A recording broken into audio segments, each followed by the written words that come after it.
الحمد للہ وکفیٰ والصلاة والسلام علی سیدنا و نبینا و حبیبنا و مولانا محمد المصطفیٰ اما بعد۔ اعوذ باللہ من الشیطان الرجیم، بسم اللہ الرحمن الرحیم۔ الذین جاہدوا فینا لنہدینہم سبلنا، صدق اللہ العظیم۔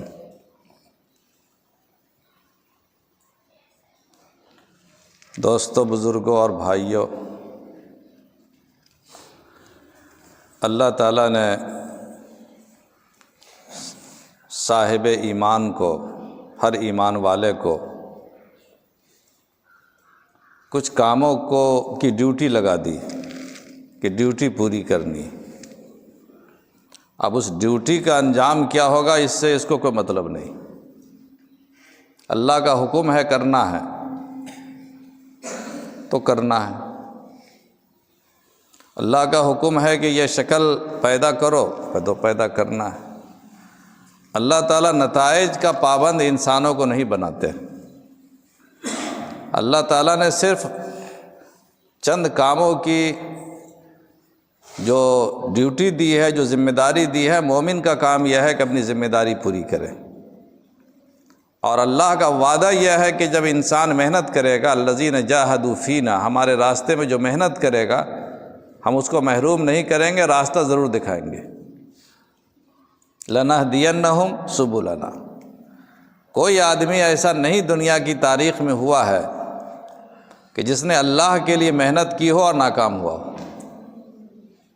چاہے بظاہر آپ کو لگے کہ وہ ناکام ہے، لیکن حقیقت میں وہ کامیاب ہے۔ اس راستے میں مرنے والا بھی کامیاب ہے اور مٹنے والا بھی کامیاب ہے، خون دینے والا بھی کامیاب ہے اور جیتنے والا بھی کامیاب۔ یہ تو عجیب عجیب اللہ تعالیٰ یعنی پٹ بھی ہمارے لیے اللہ نے رکھا ہے اور چت بھی ہمارے لیے رکھا ہے۔ اللہ نے وعدہ کیا جو محنت کرے گا ہم اس کے لیے راستہ پیدا کریں گے، اور اللہ وعدہ کا جھوٹا نہیں، معاذ اللہ۔ اللہ سے بڑھ کر کون سچا ہے؟ من اصدق من اللہ قیلا۔ حضرت خبیب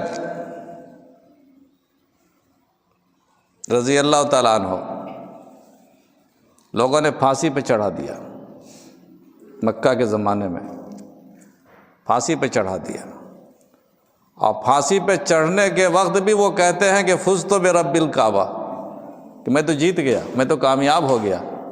پھانسی پہ چڑھ رہے ہیں، لٹک رہے ہیں، جان جا رہی ہے، کہہ رہے میں کامیاب ہو گیا۔ اس کا مطلب ہے کہ یہاں تو مٹنا بھی کامیابی، یہاں جان دینا بھی کامیابی۔ اللہ تعالیٰ نے قرآن کریم میں جگہ پہ جگہ یہ بات بتائی ہے کہ اے مسلمانوں، تم لوگوں کو اگر تھوڑی بہت تکلیف بھی پہنچتی ہے تو اس تکلیف کا بدلہ ہم دینے کے لیے موجود ہیں۔ لیکن جو دوسرے لوگ ہیں، جو اللہ والے نہیں ہیں، اللہ کے دشمن ہیں، اللہ کے مخالف ہیں، منکر ہیں، ان کو جو تکلیف پہنچتی ہے اس کا بدلہ کون دے گا؟ ان کے بھی جنگ ہوتی ہے یا کوئی تکلیف آتی ہے، زلزلہ آتا ہے، پریشانی ہوتی ہے، تو ان کا بھی نقصان ہوتا ہے، ان کی بھی اولاد مرتی ہے، ان کے بھی ماں باپ مرتے ہیں، ان کا بھی پیسہ جاتا ہے، مگر ان کا تو بدلہ دینے والا کوئی نہیں ہے، کیونکہ جو یہ لوگ تو کافر ہیں، منکر ہیں۔ اور تم تو صاحب ایمان ہو، تمہارا نقصان ہوتا ہے، ہم تو بدلہ دینے کے لیے ہم موجود ہیں۔ یہاں اللہ تعالیٰ نے ایک مزاج بنایا ہے اصحاب ایمان کا، ایمان والوں کا، کہ یہ مزاج رکھو کہ یہاں پر ہر مرحلہ کامیابی کا، یہاں ناکامی کا تصور ہی نہیں، جیتنے والا بھی کامیاب اور ہارنے والا بھی کامیاب۔ جیتنے والا فاتح ہے، غازی ہے، ہارنے والا شہید ہے۔ اور دوستو بزرگوں، اللہ تعالیٰ تو قادر ہے ہر چیز پر۔ دنیا کے لوگ سمجھتے ہیں کہ یہ ہار کا راستہ ہے، دنیا کے لوگ سمجھتے ہیں کہ یہ مٹ جائے گا، مٹ جانے کا راستہ ہے، دنیا کے لوگ سمجھتے ہیں کہ یہ تباہی کا راستہ ہے، اس کو تباہی کے دلدل میں ڈھکیل دو، اس خندق میں اس کو پھینک دو، یہ مٹ جائے گا، ختم ہو جائے گا۔ مگر اللہ تعالیٰ اسی خندق کو اس کی کامیابی کا ذریعہ بنا دیتے ہیں، اسی تباہی کے وسیلے کو اس کے لیے کامیابی کا وسیلہ بنا دیتے ہیں۔ اللہ قادر ہے۔ دنیا والوں کے یا انسانوں کے سوچنے کا کوئی اعتبار نہیں ہے۔ اللہ تعالیٰ سارے میزان، سارے معیار، ساری چیزیں اللہ کے ہاتھ میں ہیں، اس نے بنائی ہیں۔ حضرت ابراہیم علیہ السلام کو اس زمانے کی سب سے بڑی طاقت نمرود کی تھی۔ نمرود نے حضرت ابراہیم علیہ السلام کے لیے بہت بڑے ایریا میں آگ کا جہنم تیار کیا تھا، اور جب آگ پوری طرح سے لہک اٹھی اور بھڑک اٹھی تو حضرت ابراہیم علیہ السلام کو اتنی دور سے پھینکا گیا منجنیق کے ذریعے سے، چونکہ قریب جا نہیں سکتا تھا کوئی انسان، ان کو اٹھا کے اس میں ڈالنے کے لیے جا نہیں سکتا، اتنی تیز آگ تھی اس کے قریب، اتنی لپک، اتنی زیادہ تیز گرمی تھی اور حرارت تھی اور لپک تھی کہ قریب میں جانے والا انسان بھی جھلس سکتا تھا۔ اس لیے حضرت ابراہیم علیہ السلام کو اس وقت کی سب سے بڑی طاقت، نمرود کی طاقت نے منجنیق کے ذریعے یا میزائل کے ذریعے مان کے چلیے ان کو اس میں ڈال کر کے اور اس پہ پھینکا گیا دور سے۔ حضرت ابراہیم علیہ السلام کو اس وقت کی طاقت نے یہ خیال کیا تھا، اور اس وقت کے سارے انسانوں نے یہ سمجھا تھا کہ ابراہیم کی آواز مٹ جائے گی، ابراہیم فنا ہو جائے گا، ابراہیم تباہ ہو جائے گا۔ خود ان کے والد حضرت آذر اس میں شریک تھے، خاندان میں کوئی ان کا دیکھنے والا نہیں تھا، ان کا پشت پناہ نہیں تھا، کوئی مددگار نہیں تھا۔ جب گھر کے اندر خود مخالف موجود ہوں تو کون پشت پناہی کر سکتا ہے، کون مدد کر سکتا ہے؟ ان کو پھینک دیا گیا۔ اللہ تعالیٰ فرماتے ہیں کہ ان لوگوں نے تو یہ سوچ کر پھینکا تھا کہ یہ مٹ جائے گا، ابراہیم تباہ ہو جائے گا، آگ جلا ڈالے گی، لیکن یہ آگ کس کی ہے؟ یہ آگ بھی تو میری ہے، یہ آگ بھی تو میری ہے، میرے ہی محبوب کو، میرے ہی خلیل کو اور میرے ہی دوست کو، میرے ہی مخلوق کے ذریعے برباد کرنا چاہتے ہیں۔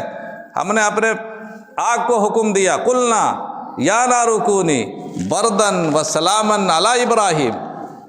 جس آگ کو ہم نے جلانے کے لیے بنایا ہے، جس آگ کو ہم نے چیزوں کو بھسم کرنے کے لیے پیدا کیا ہے، جس آگ کو ہم نے تباہی کے لیے بنایا ہے، جس آگ کو ہم نے گرمی کے لیے بنایا ہے، انسانوں کو جلانے کے لیے بنایا ہے، اس آگ کو ہم نے حکم دیا کہ اے آگ، ابراہیم کے لیے تو ٹھنڈی بھی ہو جا اور سلامت بھی ہو جا۔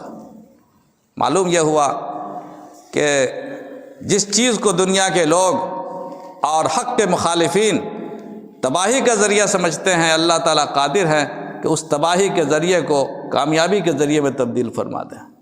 بلکہ اللہ کا نظام دوستو بزرگوں یہ ہے کہ اس راستے میں مخالفتیں کی جاتی، اس راستے میں کانٹے بچھائے جاتے ہیں، اس راستے میں دشمنیاں کی جاتی ہیں، حسد کی آگ بھڑکائی جاتی ہے، اور یہ اس لیے بھڑکائی جاتی ہے تاکہ اس کا راستہ اور آسان ہو۔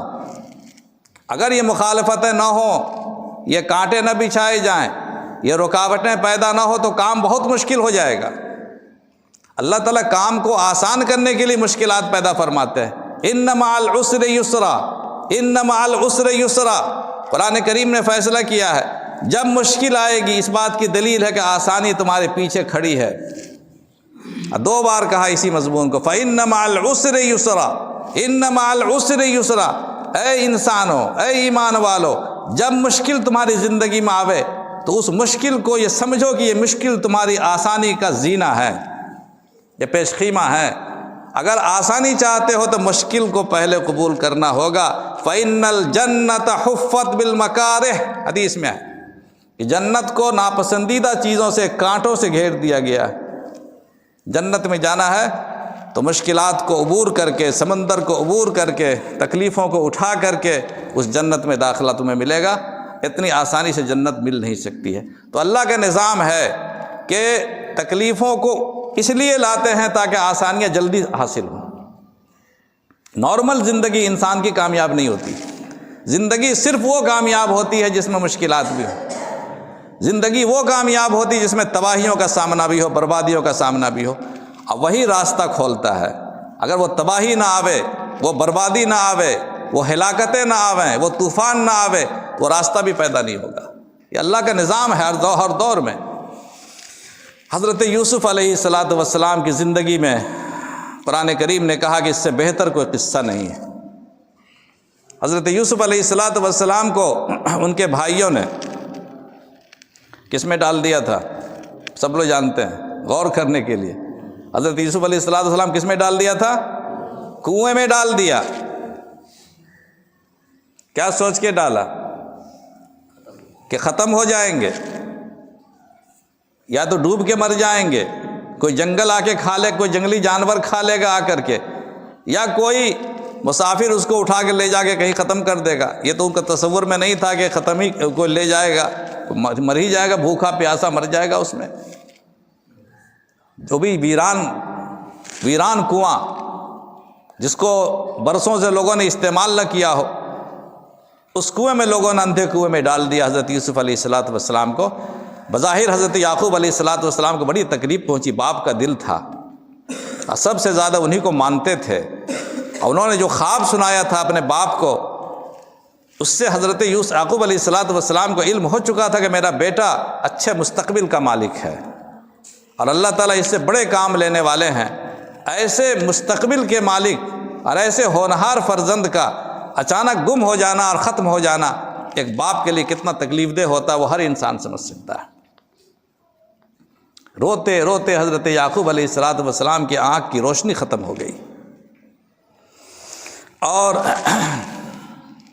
ماں تو ان کی تھی ہی نہیں، ایک بھائی تھا بس اپنی ماں سے، سارے بھائی تو سوتیلے تھے، مخالف تھے۔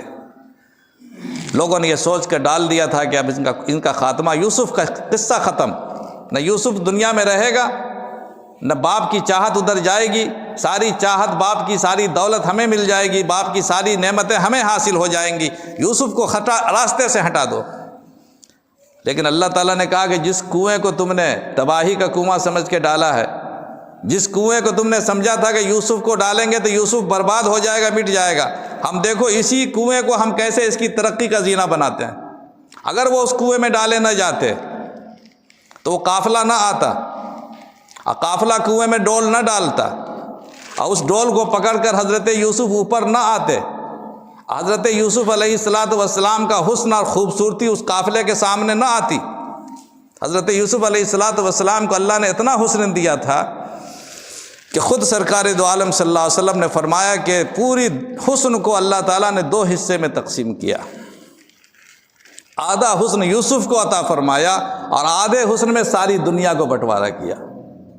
یہ جو حسن یوسف، حضرت یوسف علیہ السلام کا حسن اس قافلے کے سامنے جب آیا تو قافلے کا دل لالچ میں پسیج گیا کہ اس سے بڑا پیسہ ہم کمائیں گے، اس بچے کو ہم لے جا کے بیچیں گے مصر کے۔ وہ لوگ مصر جا رہے تھے، مصر اس وقت دنیا کی سب سے متمدن بستی تھی، اور فرعون وقت نے ساری دنیا میں اپنی خدائی اور اپنی طاقت کا لوہا منوا رکھا تھا، اور انتہائی ترقی یافتہ اور آرٹ کے ماہر تھے وہ لوگ، بہت سارے فنون لطیفہ کے وہ لوگ ماہر تھے، بڑی بڑی بلڈنگیں ان کے پاس تھی۔ آس پاس کے کس خطے میں کسی ملک میں یہ صلاحیت موجود نہیں تھی جو مصر کو اللہ تعالیٰ نے عطا فرمائی تھی، اور برسوں سے وہاں چلا آ رہا تھا۔ کہا مصر کے مارکیٹ میں جب ہم اس بچے کو بیچیں گے تو انشاءاللہ ہمیں کافی پیسہ ملے گا، اور وہ تجارت ہی کے لیے وہ لوگ جا رہے تھے۔ حضرت یوسف اگر چاہتے بھی مصر پہنچنا تو نہ پہنچ سکتے تھے، اگر باپ کے گھر میں رہتے باپ جانے نہ دیتا، باپ تو اپنی نگاہ کے سامنے سے ہٹنے نہ دیتا تھا حضرت یعقوب علیہ السلام۔ اسی لیے بھائیوں نے جب مطالبہ کیا کہ ابو جان ہم اپنے بھائی کو کھیلنے کے لیے ہم لوگ جنگل میں جاتے ہیں، یہ بھائی میرا اکیلا رہتا ہے، یہ بھی ساتھ میں رہے گا، کم سے کم سیکھے گا ہم لوگوں کے ساتھ، کپڑے وپڑے دیکھے گا، کچھ دل اس کا بہلے گا، اکیلے آپ اس کو گھر میں قید رکھتے ہیں، ہمیشہ اپنے پاس رکھتے ہیں، ذرا اپنی نگاہ سے تھوڑی دیر کے لیے ہٹنے تو دیں۔ حضرت یعقوب علیہ السلام اپنی نگاہ سے ہٹنے نہیں دیتے تھے، ان کو ڈر لگتا تھا پتہ نہیں میرے بیٹے کے ساتھ کیا ہو جائے گا، لیکن اس دن اپنے ان بیٹوں کی بات پر اعتبار کر کے ان کے حوالے کر دیا۔ تو اگر حوالے نہ کرتے، حضرت یوسف کنواں میں نہ ڈالے جاتے تو مصر کیسے پہنچتے؟ وہ تو باپ کی نظروں میں رہتے، ہمیشہ کے ہمیشہ شام میں ہی رہتے، یہیں رہتے، یہیں بڑے ہوتے، وہ مصر کی حکومت ان کے انتظار میں تھی، وہ خلیفہ، وہ عزیز مصر کا عہدہ ان کے انتظار میں تھا، وہ مصر کا ملک کے سارے خزانے ان کے انتظار میں تھے، وہ وزیر خزانہ ہونا، عزیز مصر ہونا، یہ ان کے انتظار میں تھا۔ اگر یہ کنویں میں نہ ڈالے جاتے اس کنویں سے وہ نہ نکالے جاتے اور مصر کے بازار میں نہ پہنچتے، اور پھر پہنچنے میں خریداران یوسف میں زلیخا جیسی صاحب ذوق خاتون نہ پہنچتی، اور عزیز مصر جیسا صاحب ذوق بادشاہ نہ پہنچتا، تو اس کو خریدتا کون؟ اور پھر خریدنے کے بعد وہ خود بخود وہ غلام کے طور پر ہی صحیح عزیز مصر کے محل میں کیسے پہنچتے؟ دیکھیں اللہ تعالیٰ کیسے زینہ بنا دیتے ہیں۔ جس کو لوگوں نے تباہی کا زینہ سمجھا تھا کہ یہ مٹ جائے گا، اللہ نے ان کو مصر پہنچا دیا اسی کنویں کے ذریعے سے، قافلے کے ذریعے سے۔ پھر مصر میں جو سارے واقعات ہوئے وہ آپ کے سامنے ہیں کہ اللہ نے پھر وہ موقع عطا فرمایا کہ عزیز مصر حضرت یوسف علیہ السلام پورے مصر کے بادشاہ بن گئے، پورے مصر کے خزانے، سارے مصر کے، پہلے شروع میں تو وزیر خزانہ بنائے گئے، اب بعد میں پورے مصر کے آپ بادشاہ بن گئے، حاکم بن گئے، خلیفہ بن گئے، اور آپ نے اس مصر میں اللہ کی دعوت کو پہنچایا۔ اور پھر وہی بھائی جن بھائیوں نے کنویں میں ڈالا تھا اور والدین، ان سب کو انہوں نے بلایا مصر، اور مصر میں حضرت یوسف علیہ السلام کی سطوت و شوکت کو دیکھا ان لوگوں نے، اور دیکھا کہ سارا مصر ان کے سامنے کھڑا ہے، غلاموں کی طرح کھڑا ہے۔ جس بچے کو ہم نے کنویں میں ڈالا تھا وہ بچہ آج مالک اور ملک بن کر کے اور بادشاہ بن کر کے مصر پر حکومت کر رہا ہے۔ سارے کے سارے سجدے میں گر پڑے، سب سجدے میں گر پڑے، والدین سمیت، والدین بھی سجدے میں چلے گئے، اور وہ 11 بھائی جو تھے وہ بھی سجدے میں چلے گئے۔ حضرت یعقوب علیہ السلام نے کہا کہ بیٹے یہی ہے تمہارے اس خواب کی تعبیر جو تم نے بچپن میں دیکھی تھی کہ ابو جان میرا سجدہ کر رہے ہیں، یہ ستارے بھی اور چاند اور سورج بھی میرا سجدہ کر رہے ہیں۔ تو اسباب اللہ نے پیدا کیے کہاں سے؟ اسی کنویں سے پیدا کیے۔ اللہ تو مالک ہے، جس کو دنیا تباہی کا ذریعہ سمجھتی ہے اسی ذریعے کو اللہ تعالیٰ چاہتے ہیں تو کامیابی کا ذریعہ بنا دیتے ہیں۔ کتنے بڑا واقعہ ہم ہر روز پڑھتے ہیں، غور کرنے کی ضرورت۔ حضرت موسیٰ علیہ السلام کے ساتھ بھی کیا ہوا؟ حضرت موسیٰ علیہ السلام پیدا ہونے والے تھے، فرعون دشمن تھا، ہر بچے کو قتل کر رہا تھا، ایک ایک بچے کے ایک ایک گھر کی تلاشی لی جاتی تھی اور بچے کے مارے جاتے تھے، معصوم بچے، دودھ پیتے بچوں کو مارتا تھا وہ۔ اللہ تعالیٰ نے حضرت موسیٰ علیہ السلام کی ماں کے دل میں یہ ڈال دیا کہ اس بچے کو دریا میں پھینک دو۔ دریا میں پھینکنے سے تو انسان ڈوب جاتا، مر جاتا ہے۔ حضرت حضرت موسیٰ علیہ السلام کو اللہ کے اشارے پر حضرت موسیٰ علیہ السلام کی ماں نے تابوت میں رکھ کر، ایک بکسے میں رکھ کر دریا میں ڈال دیا۔ دریا میں ڈالنا تباہی کا ذریعہ ہے، دریا میں ڈالا جاتا ہے انسان کو برباد کرنے کے لیے۔ سمندر میں پھینک دیا، سمندر کی آغوش میں پھینک دیا۔ اللہ تعالیٰ فرماتے ہیں کہ سمندر بھی تو میرا ہے۔ ارے جس ذریعے کو تم استعمال کرتے ہو ہمارے بندے کے خلاف، وہ ذریعہ بھی تو میں نے پیدا کیا ہے۔ سمندر کے پانی بھی تو میرے حکم کے تابع ہے، اس کی موجیں بھی میرے حکم کے تابع ہے۔ کس کی مجال ہے جو موسیٰ کو برباد کر سکے؟ میں اس کو پالوں گا، یہ سمندر کی گود، سمندر کی موج اس کی ماں کی گود بن جائے گی، اور جس طرح ماں کھلاتی ہے میں سمندر کی موجوں کو حکم دے گا کہ موسیٰ کو بکسے کو اپنی آغوش میں لے کر اس کو کھلاؤ، اور کھلاتے کھلاتے فرعون کے محل کے سامنے جا کر کے اس بچے کو لگا دیا۔ اگر حضرت موسیٰ علیہ السلام کو دریا میں نہ ڈالا جاتا تو وہ اس کے محل پر پہنچتے۔ یہی دریا ذریعہ بن گیا مصر کے فرعون کے محل تک پہنچنے کا، اور پھر اس دونوں میاں بیوی کو اللہ نے وہاں پر پہنچایا اسی وقت میں، جو بکسا کو دیکھا کہ تیرتا ہوا آ رہا ہے، اور پھر اس کو نکالا گیا، اور پھر دیکھا انتہائی خوبصورت بچہ ہے۔ فرعون نے تو چاہا کہ قتل کر دے، لیکن حضرت آسیہ، فرعون کی بیوی کا نام آسیہ تھا، وہ بہت صاحب ایمان اللہ والی تھی۔ کبھی کبھی ظالم شوہر کے نیچے بھی نیک بیویاں رہتی ہیں، اللہ تعالیٰ چاہتے ہیں اس کی حفاظت فرماتے ہیں۔ حضرت آسیہ نے کہا کہ نہیں، اس بچے کو میں اپنا بچہ بناؤں گی، اس کو میں اپنی گود میں پالوں گی۔ اور اللہ تعالیٰ نے جس چیز کو تباہی کا ذریعہ ان لوگوں نے سمجھا تھا اس کو ان کی کامیابی کا ذریعہ بنایا۔ حضرت موسیٰ علیہ السلام کو اللہ نے مصر کے محل میں پہنچا دیا، فرعون کے محل میں پہنچا دیا، اور فرعون کے محل میں شاہی انداز سے ان کی پرورش ہوئی۔ اس لیے کوئی یہ نہ سمجھے کہ ہم نے کسی کو خراب کر دیا، ہم نے کسی کو برباد کیا، دنیا میں ہم نے تباہی کا ذریعہ پیدا کیا۔ اللہ مالک ہے، تمام ذرائع، تمام پیشانیاں، تمام اسباب اور وسائل اللہ کے قبضے میں ہیں۔